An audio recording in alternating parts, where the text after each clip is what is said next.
Hello guys, welcome back. Good afternoon viewers, subscribers. Maraming salamat sa inyong pag-suporta. Thank you so much po.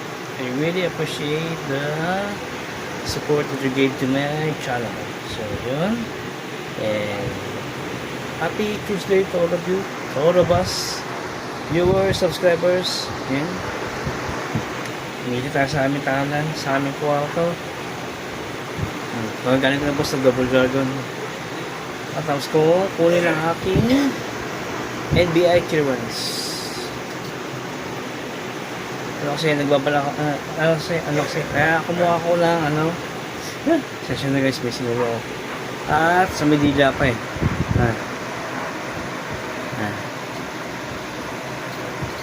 Grabe, sakit. So ayun, kumuha ko ng NBI clearance as a requirement for my ETAP, pero hindi ko pa sure guys kung matutuloy ako kasi wala pa ako sa budget eh. Usual like bayarin and nagano ako guys, stepper exercise yun. Step exercise kaysa maglakad tayo sa labas na napakainit ang jote. So yun, na tayo sa aming kwarto, ang munting kwarto.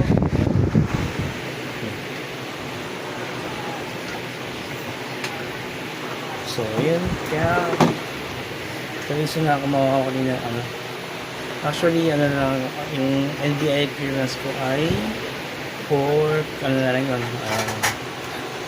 for releasing, kasi last week nakapag-appointment na ako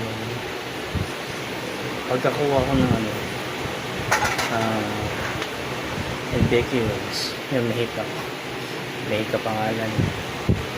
So the following week, which is ngayon ko nakuha ang aking NBI clearance. So okay naman tayo.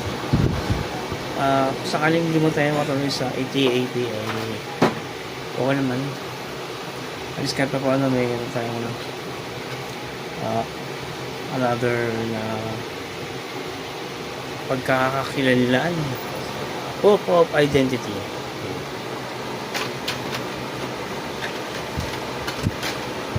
Yun,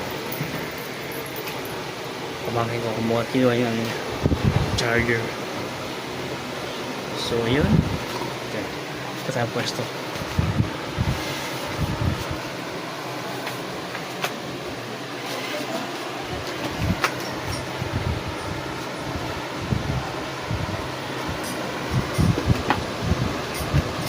Hopefully hindi siya maano hangin. So yun, hello my sister. Ang aking cute na kapatid. Napasok ka? Yeah. Paano nakabasyon ka? Ha? Paano nakabasyon ka? Paano nakabasyon? Anyways, going back to the subject. Guys, pag-ano ito sigurado sa Salas Munggalo na kami. Itong yan yung ikalawang palapag na yan sa kabilang ko.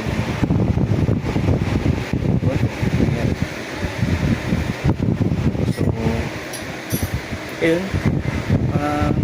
after the traffic, saan hindi mo na matuloy sa ITAP ay meron akong pang backup na proof of identity. Bisa kasi tawag ko lumulong na gumagal at the same time may importante lakad.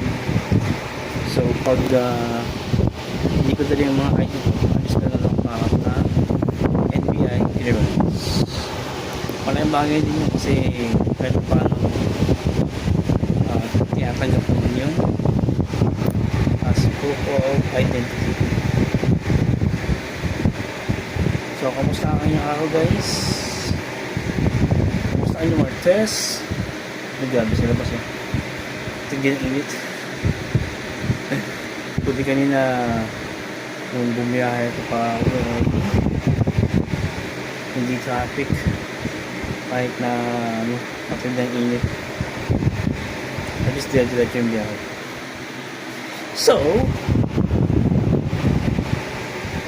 ilan lang kayo ang kinuha ko kanina. Tapos, yung nabili ko yung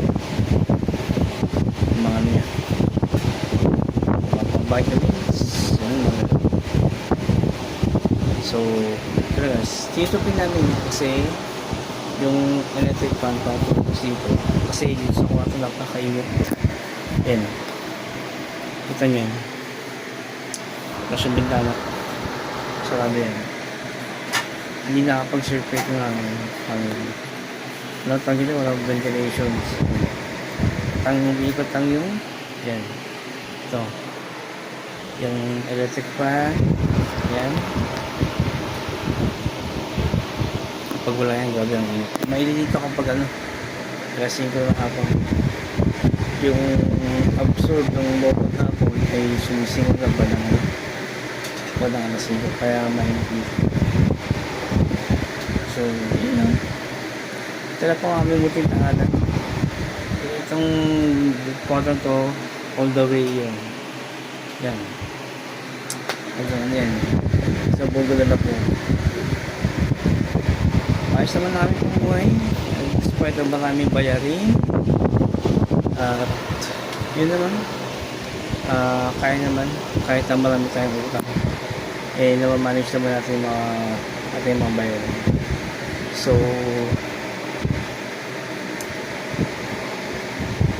yun naman po. I hope you enjoy this mini video for today's episode. Exercise lang tayo. Dito tayo sa bayan kahit pa paano check tayo. Yun. And if and only if na matuloy po sa ETAP mag-update po sa mga gusto kong mag-aral ng kolehiyo na hindi nakapag-aral noon kasi gawa ng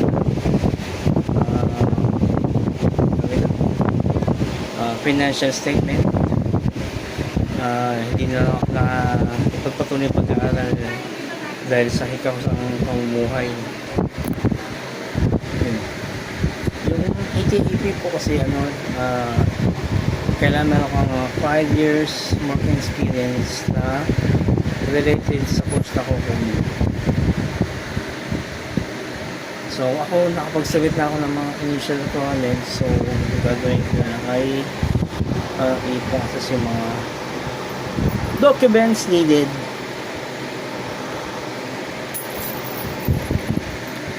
Ay kapag so yun yung pang actually na isa batas na po yun yung mga trabaho pwede na gawin siyang backup as requirement para makapagtalang kayo. Ano yan, instead of 4 years magiging na lang 1 year. Yung 5 years nyo na experience i-treat po yun ng school with accredited ng PTAP program with CHED. Yun. Parang po yan, search ko na lang po. Ang napili ko ay yung ICU mo. ICU. Big time na. Hindi, kasi din ako sa noong 2004 po ako nag-college. So nakita ko lang kung alam so noong 2004 wala tamo sa so kaya lang ako patuloy. And hope this year or this coming years makapakuha kami po ATAP and hopefully ma-achieve ko kung hindi ngayong taon kung hindi tsaka talaga nagpahirap sa akin ang aking mga loans. So yun lang. Maraming salamat guys sa inyong pagsuporta. Please like, share, subscribe my YouTube channel for more updates and life experiences.